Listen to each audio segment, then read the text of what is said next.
आज हम थोड़ा ध्यान और ध्यान के पढ़ने वाले प्रभाव पर बात करना चाह रहे हैं। तो आप अपनी तरफ से पहले बताइए, अभी जो ध्यान हुआ, जो भी अनुभव हुआ, जब आप ध्यान शुरू कर रहे थे उस वक्त आप किस स्थिति में थे? जब ध्यान से बाहर आए हैं तो क्या आपको कुछ ऐसा लग रहा है कि कुछ बदलाव है? ये जो आधा घंटा आपने ध्यान को दिया, क्या उससे आपको ऐसा लग रहा है कि कुछ सकारात्मक या कुछ ऐसा परिवर्तन हुआ है मेरे अंदर जो मुझे अच्छा लग रहा, बेटर फील फील कर रहा हूँ, मैं अच्छा महसूस कर रहा हूँ? ऐसा कोई अनुभव आप बताइए, क्योंकि हमारा आज का जो विषय है मेनली इसी बात को लेकर है कि हम ध्यान से क्या हमारे अंदर उम्मीद करते हैं, क्या एक्सपेक्ट करते हैं, क्या होना चाहिए, क्यों ध्यान किया जाए। तो आपके अनुभव इसमें बड़े महत्वपूर्ण साबित होंगे कि आपको क्या लग रहा है। और ज़्यादातर ध्यानी पुराने हैं, सभी लोग आप रेगुलर ध्यान कर रहे हैं, तो इसलिए आप ज़्यादा अच्छी तरह बता सकते हैं कि हम ध्यान से क्या लाभ ले पा रहे हैं। सतपाल जी, थोड़ा मैं बताना चाहूंगी। जैसे हम पहले ध्यान में नहीं आए थे, जी। तो ध्यान के बारे में जब नहीं जानते थे, तो मतलब हमारा एक किस्म से ये सोच लो कि ध्यान में आने के बाद दूसरा जन्म हुआ है। क्योंकि मैं इतनी ज्यादा अग्रेसिव थी, और किसी की कोई बात मतलब वो कहते कि रख सुनने के तैयार नहीं होती थी कभी भी। जी। इतना मुझ में अग्रेशन था। और कोई मतलब जो बात मैं अपनी अपनी बात को ही आगे रखती थी हमेशा, कि मुझे ही सुनो, मेरे मैं ही ठीक हूँ, हाँ, बस। तुम जो बोलोगे, कोई भी बोलेगा वो गलत ही बोलेगा। लेकिन मेरा वो कैरेक्टर है ना, एकदम से ही मतलब समझ लो कि अब मेरे पास वो है ही नहीं। अब मैं हम्म। चाहे छोटा बच्चा भी मुझे सुनाना चाहे तो मैं उनको भी ध्यान से सुनती हूँ। और उस पे भी ये होता है कि कुछ ना कुछ उसमें से भी निकलता है। हम्म। तो तो इतना ये तब्दीली मुझ में आई है।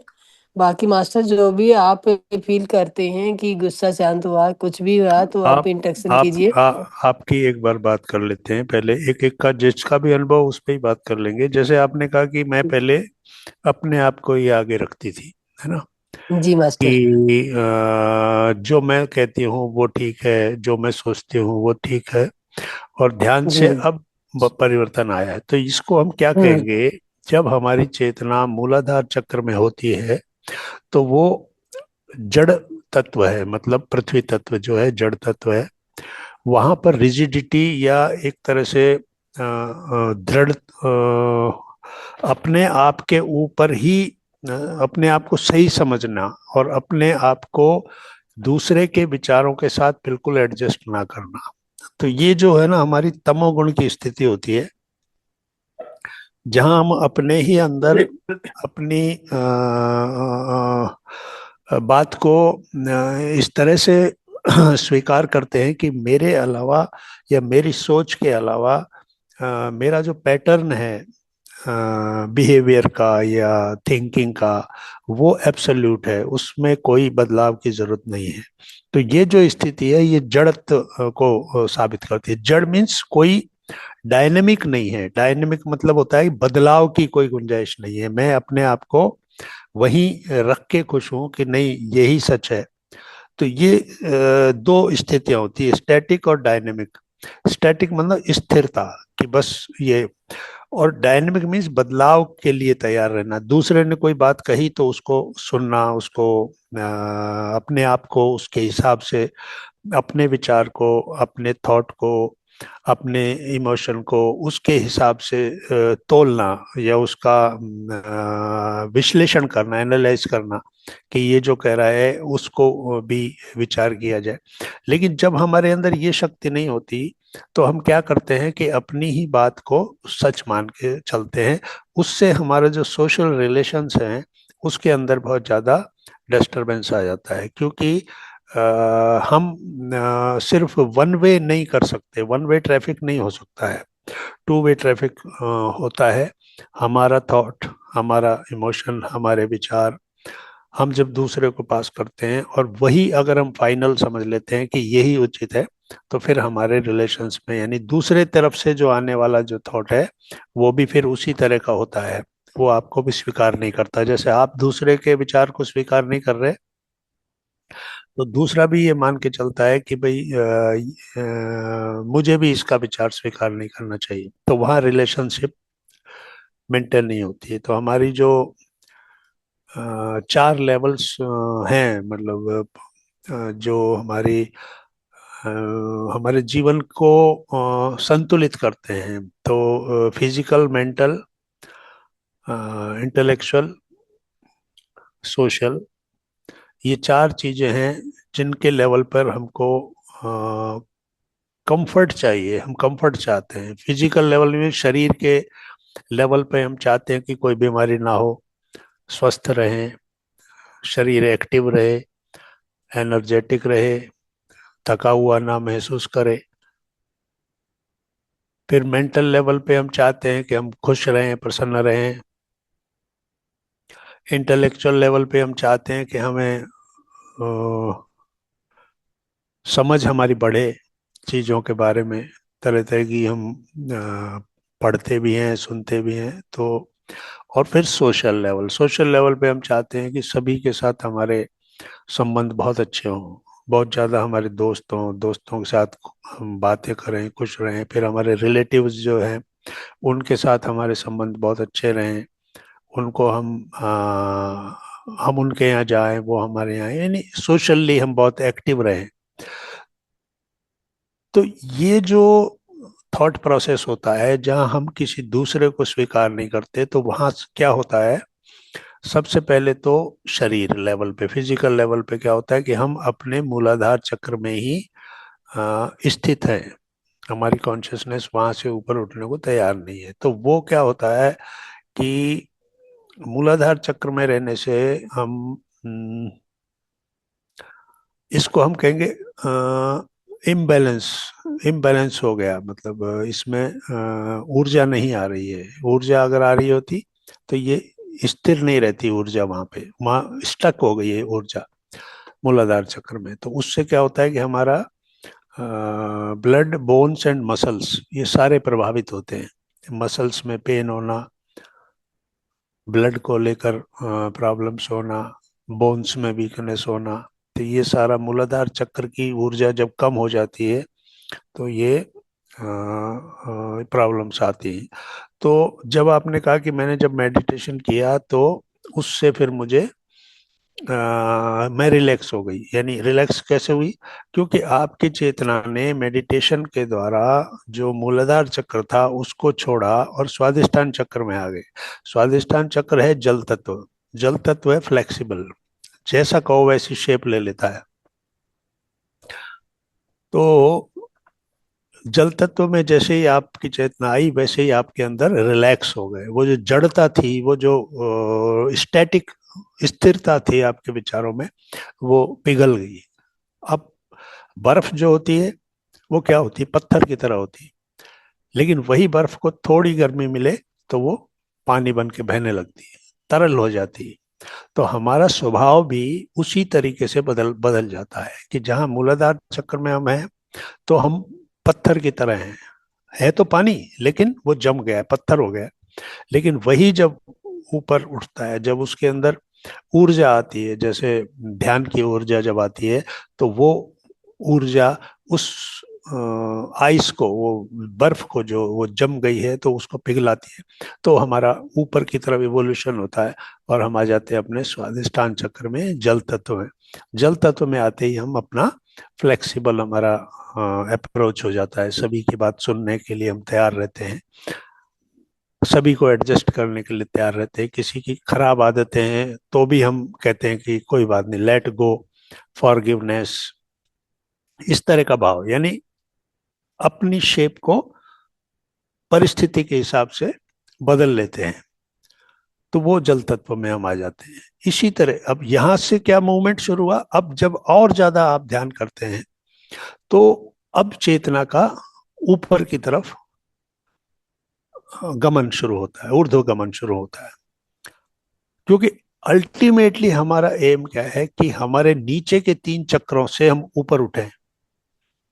नीचे के तीन चक्र जो होते हैं हमारे तमो और रजोगुण के चक्र होते हैं। तो मूलाधार, स्वादिष्ठान और फिर मणिपुर, ये तीन चक्र हमको संसार से जोड़े रखते हैं, संसार की चीजों के प्रति आकर्षण पैदा करते हैं। तो हमारे इन तीन चक्रों में स्थित रहना हमारे लिए जरूरी है, क्योंकि इस संसार में रहने के लिए इन तीन चक्रों में बने रहना जरूरी है। पर इन चक्रों को संतुलित रखना जरूरी है, एनर्जेटिक रखना जरूरी है, ताकि इनको जो काम करने हैं वो संसार से जुड़े हुए हैं। तो वो संसार से जुड़े हुए कामों को ज्यादा अच्छे तरीके से हम कर सकें, बिना किसी डिस्टरबेंस या तनाव के, या जैसा हम चाहते हैं वैसा रिजल्ट ना आ रहा हो, तो इसका मतलब है कि हमारे इन तीनों जो चक्र हैं इनकी ऊर्जा में संतुलन नहीं है। ये बिगड़ बिगड़ गया है, इनका जो संतुलन नहीं है, संतुलित नहीं है ये।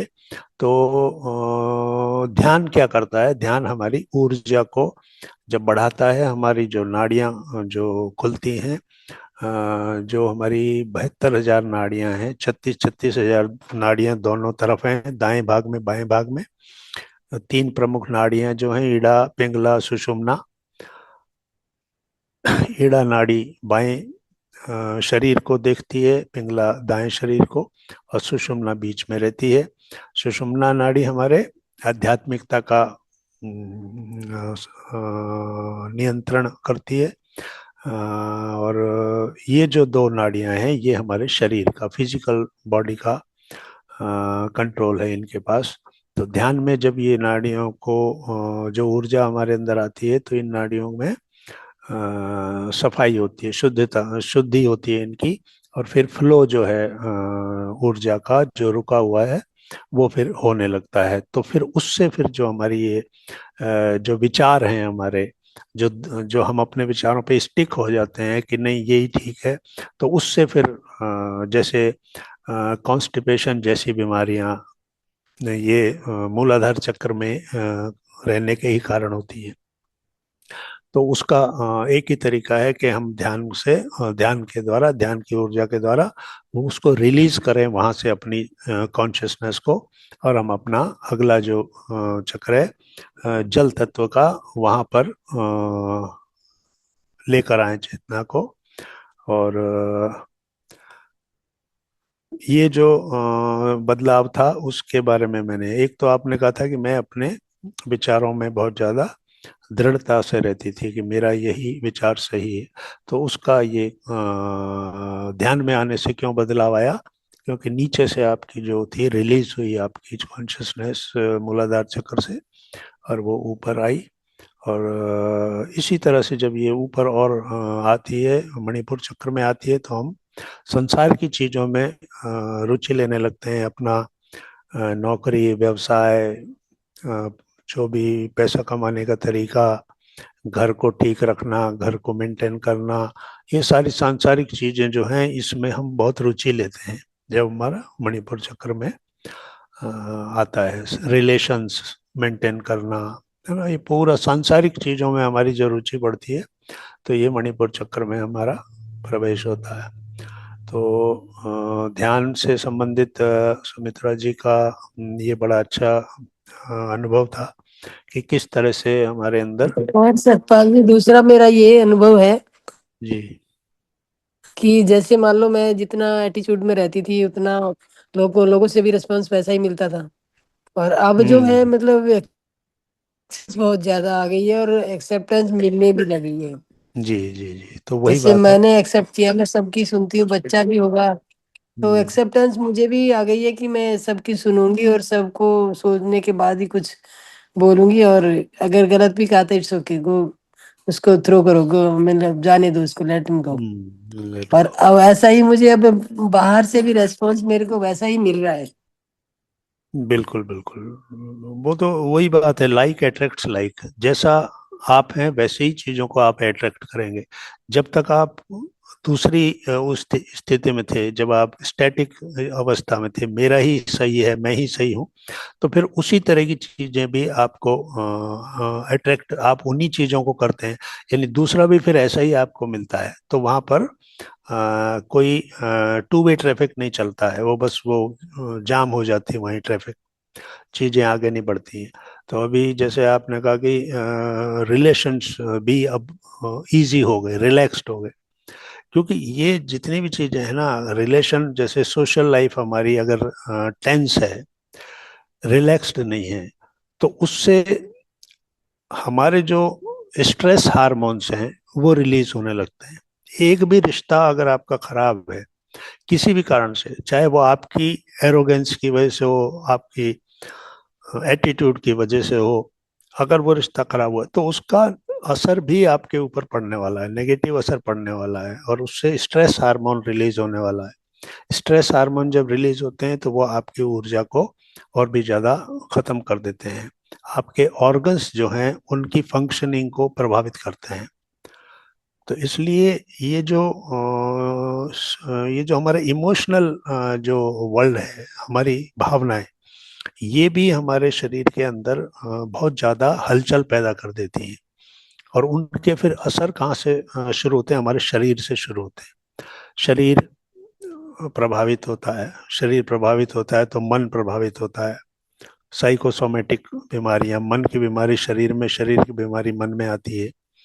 वहीं से फिर हमारा इंटेलेक्ट, जो बुद्धि है हमारी, उसको कहते हैं कि बुद्धि भ्रष्ट होना, कि बुद्धि भ्रष्ट मीन्स उल्टे सीधे निर्णय लेना, उन उन इमोशंस से प्रभावित होकर निर्णय लेना, उसने मेरे साथ ऐसा किया तो मैं ऐसा करूंगा, यानी वो रिवेंज का भाव, बदला लेने का भाव, है ना, उस टाइप का वो नेगेटिव थॉट्स वही आने लगते हैं। तो बुद्धि भी नहीं हमारी सही मार्ग पर चलती है।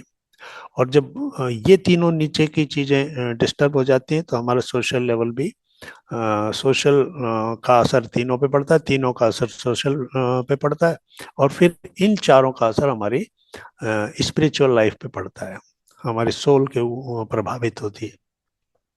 कि सोल इस तरह की चीजें नहीं चाहती, सोल आनंद में रहना चाहती है, और आनंद हमसे दूर हो जाता है, कि आनंद का तो सवाल ही नहीं है। जहाँ ईर्ष्या है, जहाँ पर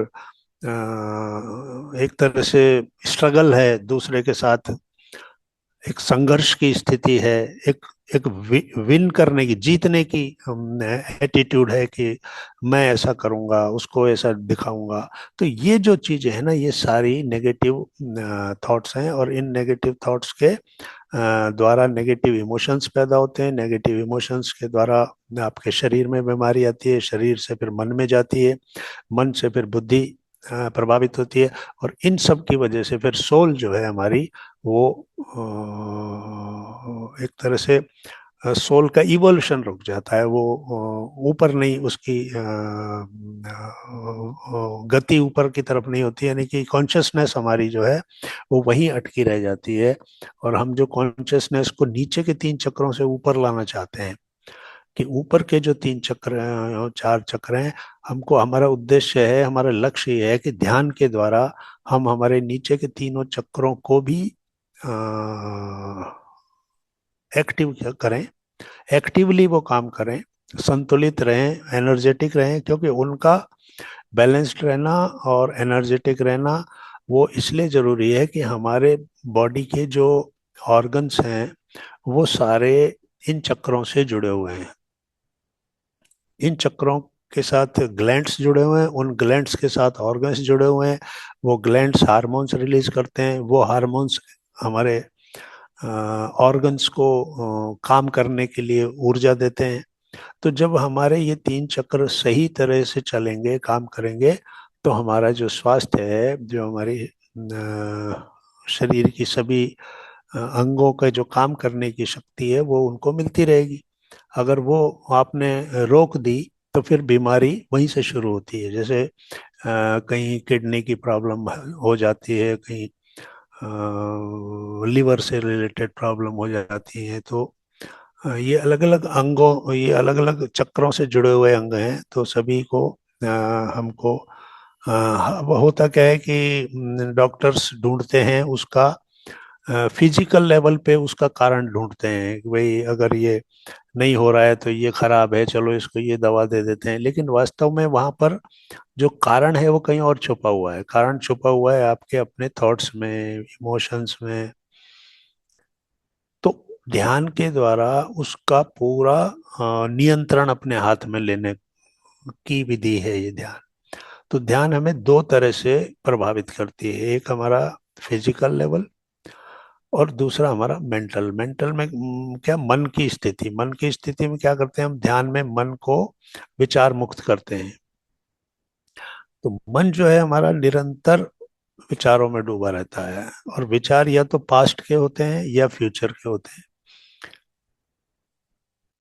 पास्ट के विचार ज्यादातर रिग्रेट के होते हैं, या तो पश्चाताप के होते हैं, या कोई ऐसी बात मन में आती है कि जो आपको परेशान करती है पास्ट को लेकर।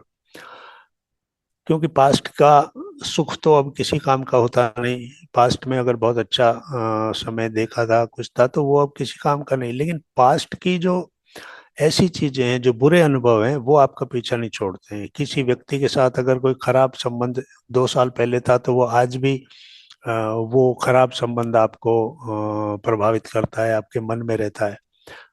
वो व्यक्ति की नेगेटिव एनर्जी हमेशा आपके अंदर रहती है।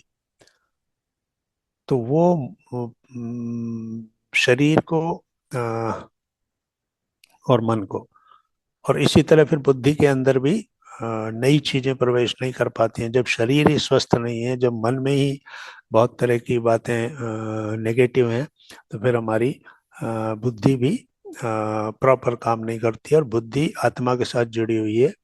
शरीर और मन एक यूनिट है। मन शरीर के साथ जुड़ा हुआ है और बुद्धि आत्मा के साथ जुड़ी हुई है।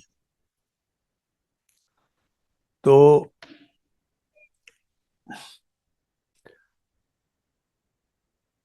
इस तरीके से जो हम देखते हैं कि मेडिटेशन एक ऐसा टूल है, एक ऐसी टेक्निक है कि जिसके द्वारा हम अपने अंदर अनवांटेड चीजों को एंटर नहीं होने देंगे, उसको रोकेंगे। अनवांटेड, अनडिजायरेबल, अवांछित चीजें जिनकी जरूरत नहीं है, वो चीजें प्रवेश ना करें। तो उसके लिए मेडिटेशन एक तरह का दरवाजा बंद करता है। और सही चीजें, यूनिवर्सल लव, ऐसी चीजें हमारे अंदर प्रवेश करें, उसके लिए दरवाजा खोलता है। तो मेडिटेशन क्या हो गया, दो टू वे सिस्टम हो गया। कोई अनवांटेड आदमी आया तो दरवाजा बंद कर दिया।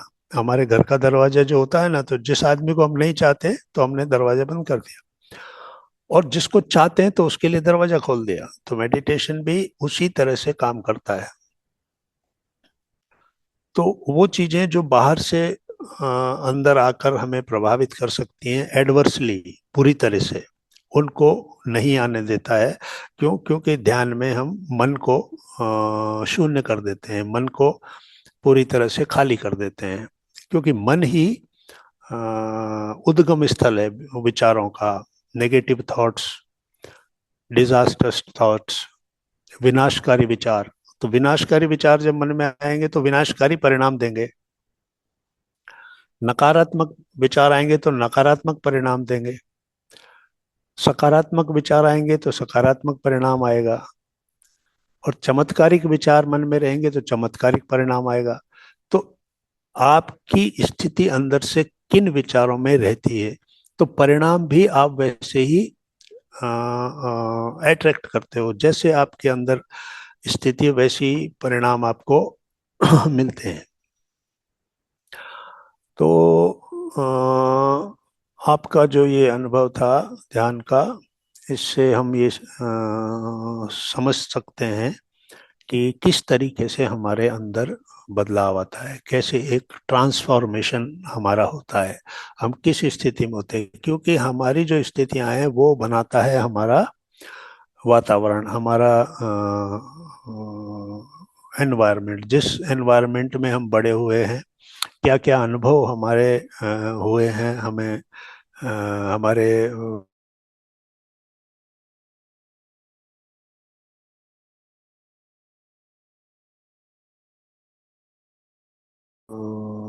हमारे स्कूल हमारी पर्सनालिटी को बना देते हैं, फाइनली हम वैसे बन जाते हैं। तो ब्रेन जो होता है हमारा वो एक शेप ले लेता है, उसके अंदर जो न्यूरॉन्स होते हैं जो लगातार चलते रहते हैं, वो एक पर्टिकुलर पैटर्न एक्सेप्ट कर लेते हैं, उसी पैटर्न पर वो चलते रहते हैं। तो पहले ये विचार था या वैज्ञानिकों का ये मानना था कि ब्रेन जो है ये विकसित होता है और विकसित होने के बाद फिर एक शेप ले लेता है, फिर उसके अंदर कोई बदलाव नहीं आता। जैसा कोई व्यक्ति सोचने का पैटर्न डेवलप कर लेता है वैसा बस वो हो जाता है, फाइनली वो हो गया कि अब ये ब्रेन इस तरह से ढल चुका है। लेकिन अभी ध्यान से मेडिटेशन से ये बात सामने आई है कि न्यूरोप्लास्टिसिटी, यानी कि न्यूरोप्लास्टिसिटी का मतलब है कि नई नए विचार भी, नया पैटर्न भी ब्रेन को दिया जा सकता है मेडिटेशन के द्वारा। नया सोचने का तरीका भी पुराने तरीके को बाहर निकाला जा सकता है, और नए तरीके से सोचने का भी एडेप्ट किया जा सकता है, अपने ब्रेन को उस तरीके से ट्रेन किया जा सकता है। तो वो सिस्टम न्यूरोप्लास्टिसिटी कहते हैं। न्यूरो मीन्स न्यूरॉन्स जो हैं हमारे पूरे ब्रेन के अंदर, क्योंकि ब्रेन जो है हमारा 90% वाटर है और 10% फैट है। और इस स्ट्रक्चर के अंदर ये करीब 2% होता है हमारी पूरी बॉडी का, लेकिन ये करीब 20% एनर्जी को कंज्यूम करता है। इतनी एनर्जी इसको चाहिए इसकी फंक्शनिंग के लिए। क्यों? क्योंकि ये निरंतर इसके न्यूरॉन्स जो हैं वो चलते रहते हैं। न्यूरॉन्स का ट्रैफिक इसके अंदर कभी रुकता नहीं है, और वही जो पैटर्न है न्यूरॉन्स का, वही चीजें हमारा सोचने का, अगर हम बहुत ज्यादा सोच रहे हैं तो हमारे को थकान महसूस होती है। क्यों? क्योंकि वो न्यूरॉन्स को जो है भागने के लिए हम बोल रहे हैं।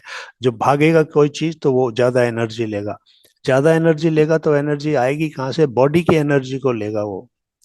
जितना कोटा उसको अलॉटेड है उससे ज्यादा एनर्जी वो लेगा, तो शरीर थकेगा, क्योंकि शरीर की एनर्जी को वहां ले लिया। तो इसलिए ज्यादा सोचना,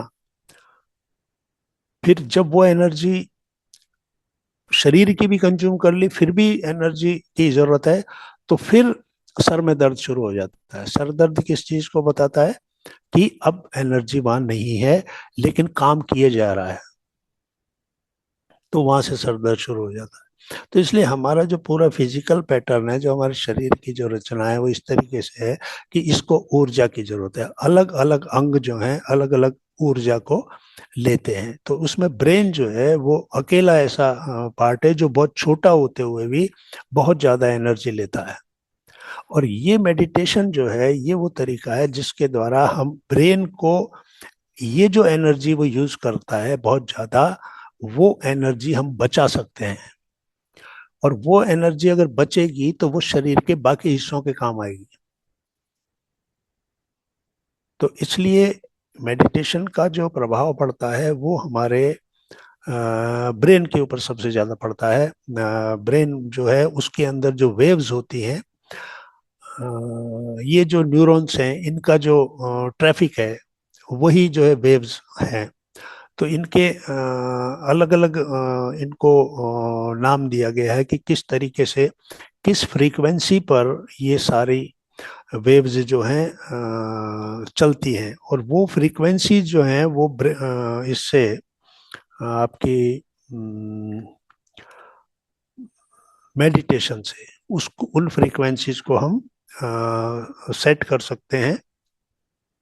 और उन फ्रीक्वेंसीज के आधार पर ही कि ये किस फ्रीक्वेंसी पे हमारी ब्रेन वेव्स चल रही हैं, उससे ही हमारे कॉन्शियसनेस का लेवल तय होता है कि हमारी कॉन्शियसनेस इस वक्त कहाँ पर है। तो अलग अलग जो स्टेट्स हैं, जैसे कि बहुत गहरी निद्रा में अगर हम गहरी निद्रा की अवस्था में हैं, तो हम जो है उसको हम कहते हैं कि डेल्टा अवस्था में है। यानी हमारे जो न्यूरॉन्स हैं उनकी जो गति है वो डेल्टा कहलाती है। तो उसमें जो उसकी फ्रीक्वेंसी जो है, उसकी आवृत्ति जिसको बोलते हैं, वो 5 से 4 हर्ट्ज, हर्ट्ज जो है वो इसकी यूनिट है, उस पे वो चल रही होती है। तो इस तरीके से ये अलग अलग हैं। जैसे कि हम अलर्ट मोड पे जब हैं कि सब कुछ हमें समझ आ रहा है, देख रहे हैं, तो अलर्ट मोड पे जब हैं तो हम बीटा मोड पे रहते हैं। बीटा की जो फ्रीक्वेंसी है वो रहती है 13 से 32 हर्ट्ज। तो इस तरह ये सभी फ्रीक्वेंसीज हैं। और जब सबसे टॉप पे जो हम देखते हैं डेल्टा फ्रीक्वेंसी है, वो 5.5 से 4 हर्ट्ज पे होती है। ये स्लोवेस्ट ब्रेन वेव्स होती हैं, सबसे स्लो ब्रेन वेव्स। तो क्या चाहते हैं हम, डेल्टा पे रहें। तो ये जब बिना सपनों की नींद आ रही होती है, ऐसी नींद आ रही है, गहरी नींद जिसको हम कहते हैं, कि जहाँ सपना नहीं आ रहा है। सपना आ रहा है तो वो डिस्टरबेंस है। तो बिना सपनों की जो नींद है, उस वक्त जो स्थिति हमारी होती है वो डेल्टा ब्रेन वेव्स की स्थिति होती है। तो वही स्थिति हम क्या चाहते हैं कि ध्यान में भी हम ऐसी स्थिति में बैठे, कि हम या इतने डीप हम ध्यान में चले जाएं कि हम डेल्टा ब्रेन वेव्स की स्थिति में आ जाएं। इसका मतलब ये हुआ कि डीप स्लीप वाली जो स्थिति होती है वो हम ध्यान में लाना चाहते हैं। उसके बाद थीटा ब्रेन वेव्स होती हैं, वो 4 से 8 हर्ट्ज होती हैं। और ये जब हल्की नींद के अंदर जब हम होते हैं, तो उस वक्त डीप रिलैक्सेशन हम महसूस करते हैं। यानी कि जब मेडिटेशन की प्रारंभिक अवस्था कह सकते हैं इसको, कि जब हमने मेडिटेशन को शुरू किया, तो हम सबसे पहले क्या होते हैं, हम रिलैक्स होते हैं।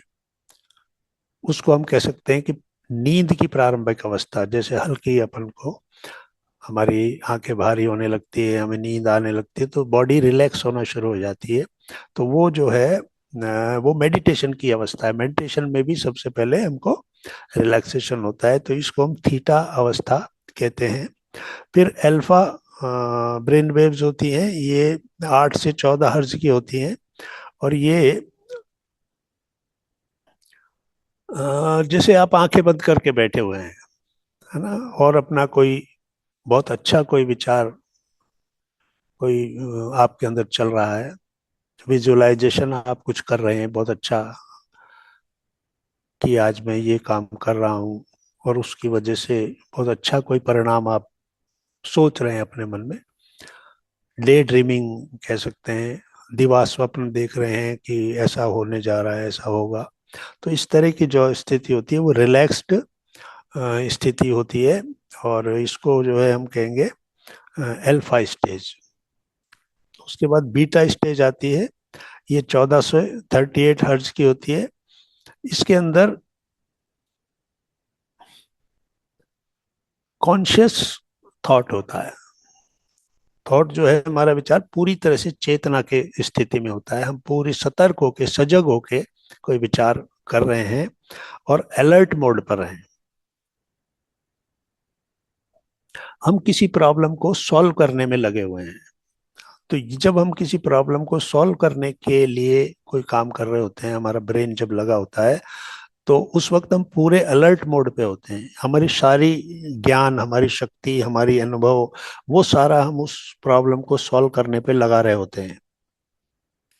और लेकिन साथ में हमें चिंता भी होती है कि अगर इसको मैंने सही ढंग से नहीं किया, या मेरा निर्णय सही नहीं हुआ, या मैं जो करने जा रहा हूँ वो सही नहीं हुआ, तो क्या होगा।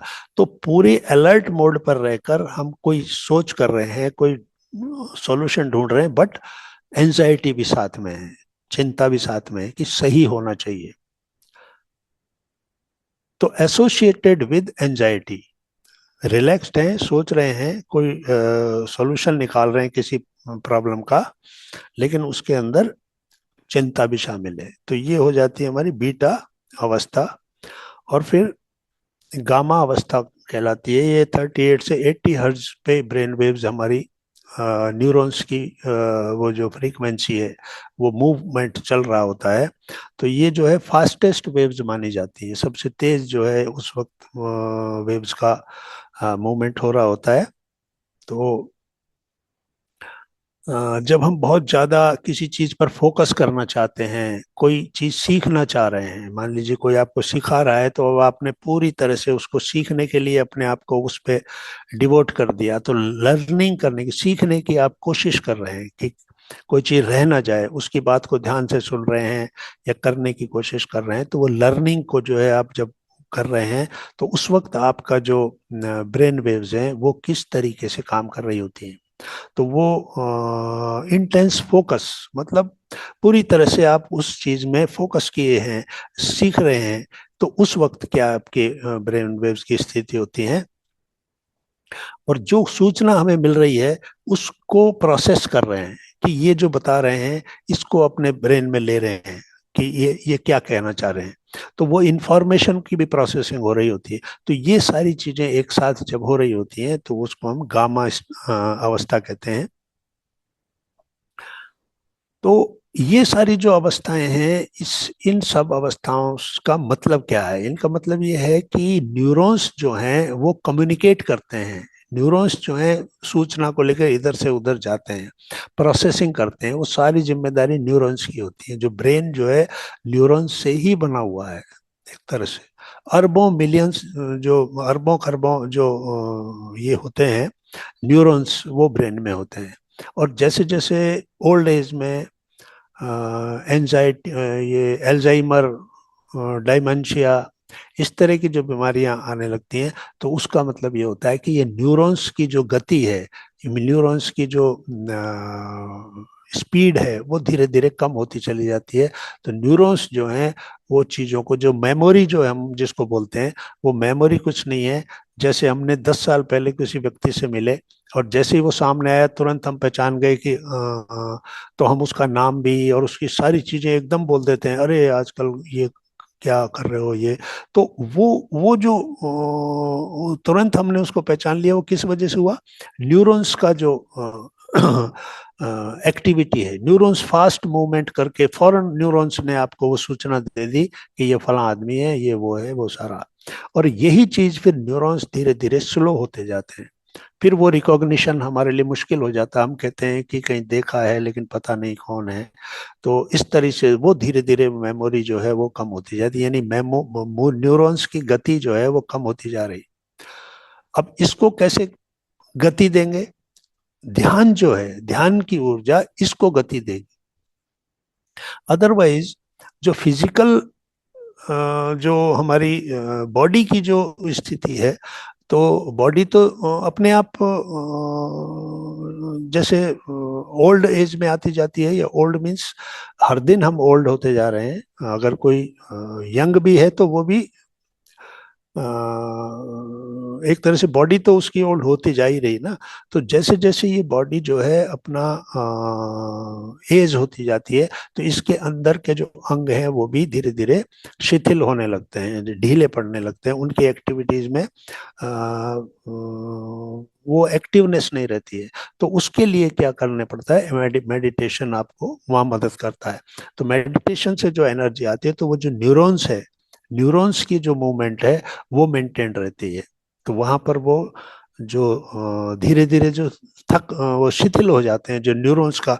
इसलिए हम किसी को एल्जाइमर के केस में तो बिल्कुल ही भूल जाता है आदमी, सामने वाले अपने घर वाले लोगों को भी नहीं पहचानता है। भूलने की बीमारी लग जाती है, धीरे धीरे डिमेंशिया हो जाता है, आधी याद रहती है आधी नहीं रहती है। तो ये सारा न्यूरॉन्स का ही मूवमेंट है। न्यूरॉन्स धीरे धीरे अपने जो नॉर्मल जो गति है उस गति को वो भूल जाते हैं। तो इसको फिर हम इसको न्यूरोलॉजिकल डिसऑर्डर मानते हैं।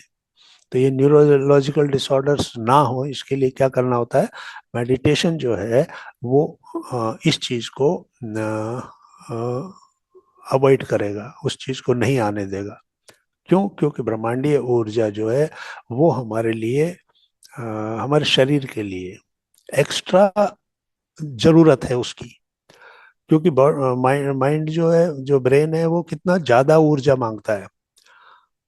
और शरीर धीरे धीरे ज्यादा ऊर्जा को लेने लगता है, तो उतनी ऊर्जा वो ब्रेन को नहीं दे पाता है।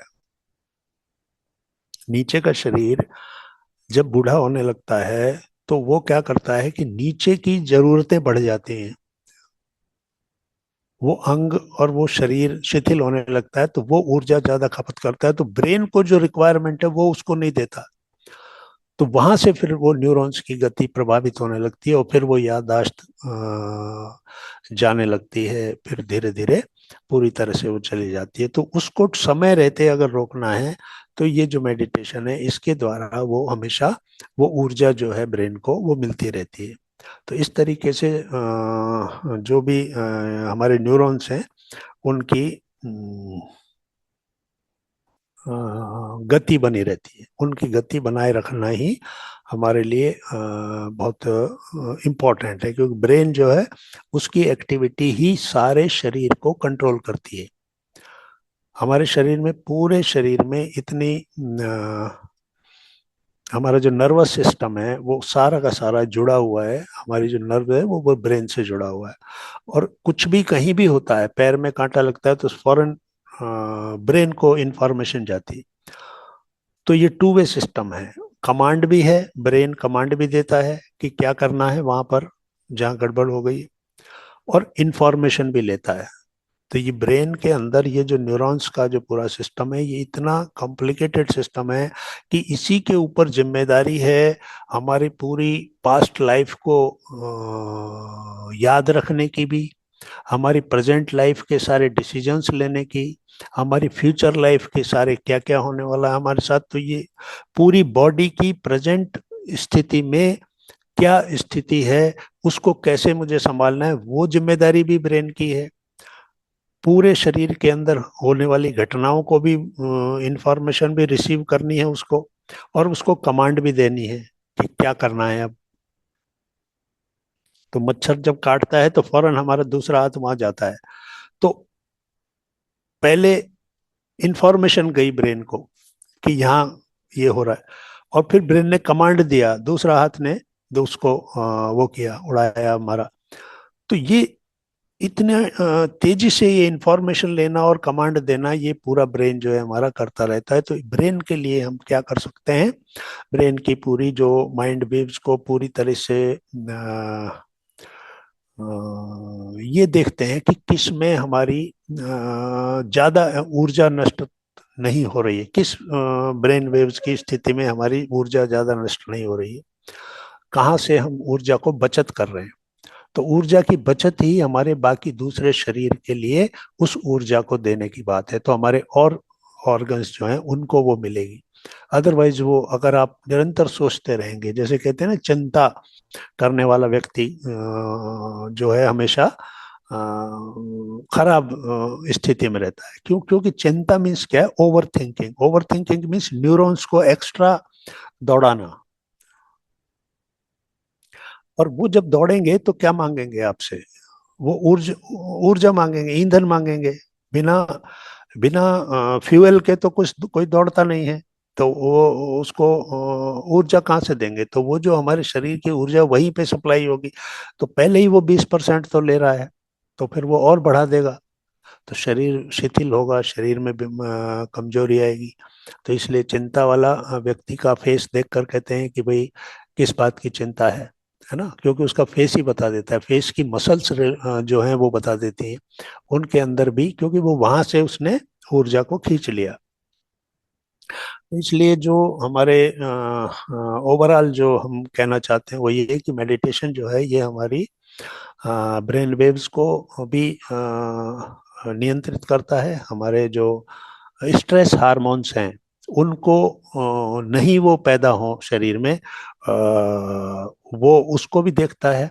फिर हमारे जो खुशी के जो हार्मोन्स पैदा होते हैं वो पैदा हो, यानी कि एक हार्मोन है वो नहीं पैदा हो, स्ट्रेस हार्मोन पैदा ना हो, और जो अच्छे हार्मोन है, खुशी के हार्मोन है जो, वो पैदा हो, उसके लिए भी हमारा जो मेडिटेशन है वो उसमें हमारी मदद करता है। हमारे जो मन में चलने वाले जो नकारात्मक विचार हैं उनको भी वो बाहर करता है, है ना। ध्यान में जब बैठते हैं हम यही कहते हैं ना, वही विचार नहीं है। तो जितने लंबे ध्यान में बैठेंगे उतनी ही देर तक हम नकारात्मक विचारों से बचे रहेंगे। तो इसलिए मेडिटेशन से पूरे शरीर को नियंत्रित किया जा सकता है। उसको एक अपने प्लान के मुताबिक हम शरीर को कंट्रोल कर सकते हैं। हमारा उस पर नियंत्रण रख सकते हैं।